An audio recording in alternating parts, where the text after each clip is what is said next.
everyone, and welcome to today's video. I'm really excited because this has been long requested.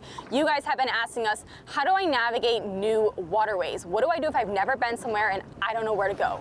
So that's what today's about. We are actually in the Florida Keys, and what's cool about this area is that navigating the Florida Keys is one of the hardest places to navigate, but you can also apply this to anywhere. Maybe you have a trip to the Bahamas, maybe you're up on the east coast of Florida. Wherever you are, these tools will help you. We're going to be going over how to find channel markers, how to read channel markers, but also if there's no channel markers, how do I find the channel and how do I know where to go? That's what we're going to do today. We're going to give you the tools to navigate new waterways. My name is Emily, a man's behind the camera, and welcome to our channel, Gale Force Twins.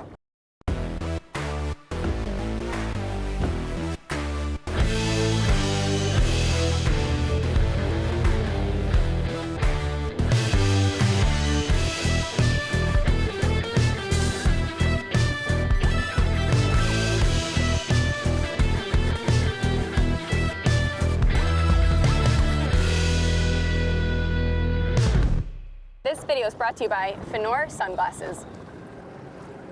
Before we get too far into this episode, I do want to let you guys know if you're specifically looking for how to navigate the Intercoastal, aka the ICW, we will link that in the description box because we have a very specific video for that alone. Now, the number one thing we're going to want to avoid is running aground or essentially bottoming out. You do not want your boat hitting, whether it's the seafloor, sandy, rocky, no matter what it is. That's the number one thing we're all trying to avoid here, right? So what is your draft? That is what you all have to figure out. What is your draft? Your draft is how much of your boat sits in the water. Is it 3 feet, 2 feet, 1 foot, 4 feet?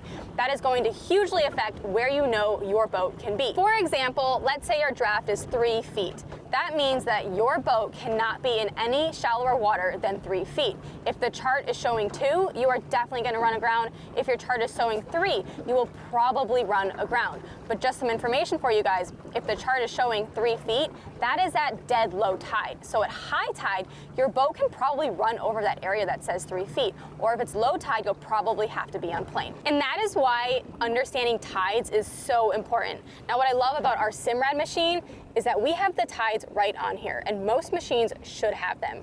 So what you're gonna wanna do is know what the tide is when you're taking your boat out. Is it high tide? Is it low tide? What is the high tide? What is the low tide? You might hear people recommend that if you're a new boater, make sure you head out at high tide because you are less likely to run aground.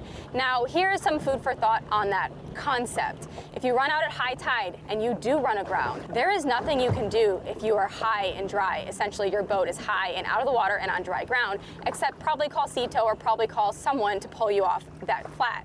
Now, if it's a low tide and you run aground, the good news is that you can wait it out because that water depth will increase from low to high. So just some food for thought. If you run aground at high tide, you're in a sticky situation. If you run aground at low tide, you have a good chance that that water level will raise and you'll be able to get off the flat pretty soon.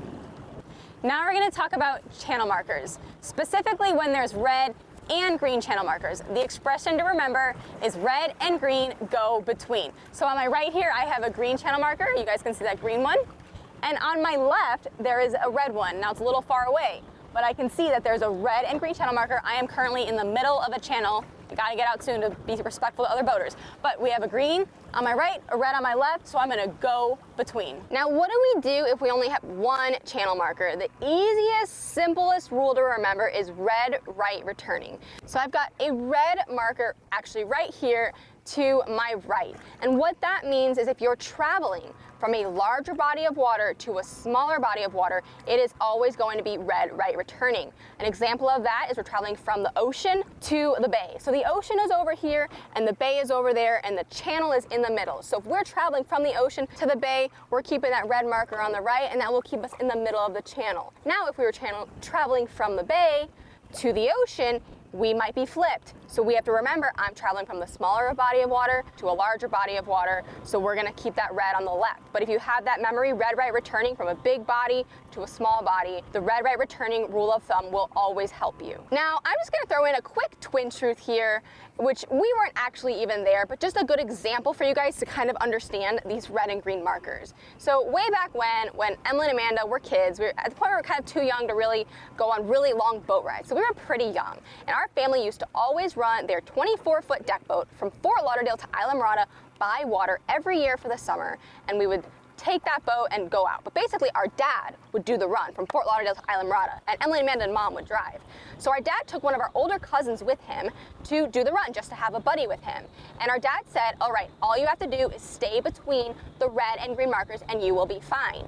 Well, little did our dad know at the time, our older cousin was colorblind. So that is something you have to think about. If you're colorblind, how are you supposed to know to stay between the red and green markers? Anyways, long story short, the red marker is always going to be a triangle, and it is always going to have an even number on it. So if you are colorblind, that red is going to be a triangle and the green is going to be a square with an odd number on it. So that's going to help if you're colorblind. It's not red, right returning if you're colorblind. It's going to be triangle, right returning if you're colorblind. And once again, the red and the triangle will have that even number, and the green and the square will have the odd number.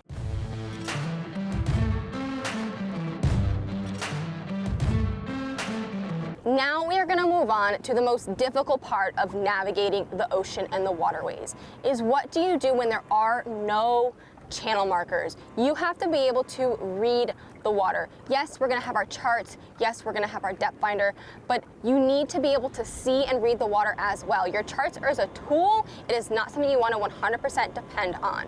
And another tool that you should have is a good pair of polarized sunglasses. We always wear our Fenor sunglasses when we're out on the water. They're going to reduce glare and allow you to better see the watercolor, and you can see to the bottom and kind of see how deep you are. We're going to start this with a little, it's not a riddle. What is it called, Emily? An expression. Okay, the expression is brown, brown, run aground. White, you just might. Green is lean, and blue, go through. If you get that expression memorized, it will help you understand the water and how deep the water might be. Right now, you're looking at the edge of the channel where that green water meets that brown water. And what you're gonna wanna do is you're gonna wanna stay in that green water, because that brown water is where you are likely to run aground. It's where it's very, very shallow, where even if you have a skiff, you might run aground. If you have a flat boat, you might run aground. But in general, you really want to stay in that channel, and you can clearly see that definition between that green and that brown water. A few other tricks to know if it's too shallow, and maybe the sun is coming at you and it's just hard to see the color. So brown is obviously that giveaway, but you might see a tree stump could be in the water. You might see waves crashing. That's a huge sign of very shallow water. You could see birds standing, and I know there are birds a lot, but if you look closely and they're standing and not sitting and swimming, that's gonna be very shallow water. What else, Emily? Islands. Islands, yes. So typically the closer you get to an island, especially a mangrove island down in the Florida Keys, the more brown the water gets, the more shallower it's going to be. The next water depth you're gonna wanna look at is white. White, you just might. Now that is a very common color you're gonna see for sandbars. Thankfully, if you run aground in sand, it's not as serious as running around on rock, but we still don't wanna run aground. So you can clearly see how white this sandbar is. And you can actually see how a lot of the boats, the smaller boats, are gonna be more in the white water, and the bigger boats are more in that green water. So once again, we can see the white next to the green, and we can really see the differences on the water depth just by looking at the size of the boat, really. Our next color is green. Green is lean. Now, green is a very common color you're gonna see for channels out back in the Gulf of Mexico, in the Bay, in the Florida Keys, Biscayne Bay, that's very green water. And the channels in the Florida Keys are very green water. Green is lean, that's where your channels are gonna be, but you can usually still go through them.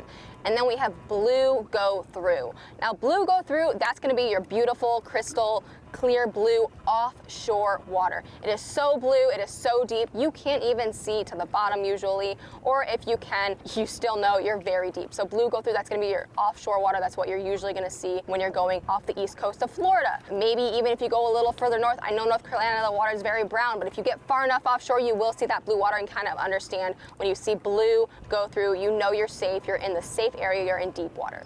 Clearly, there are quite a bit of tools that you can use to help you read the water and navigate where you're traveling by boat. Whether that's knowing the tides, knowing the draft of your boat, having a good pair of polarized sunglasses, reading your charts, reading the channel markers, and even more so, reading the water color. All that is going to give you information on where you are and where it's safe to travel and not travel. That could be the Florida Keys, it could be the west coast of Florida, the east coast of Florida, and there are plenty of places in the world, the Bahamas, in the country, that having these tools will help you understand how deep you are and if you're safe to travel in that water. We hope this was helpful. We hope you guys learned a lot. Go ahead and drop any how-to boating videos you want to know in the comments, because we're more than happy to help and teach you guys. We want you to get out there, have fun, and stay safe. In this situation, we have a red one. This is green, this is not red. And you are not going to want to go on any water that is more shallow, less shallow, more shallow. So that's if you're in the middle of a channel. There's a red one on my right. That's a green one. Sorry, that's green.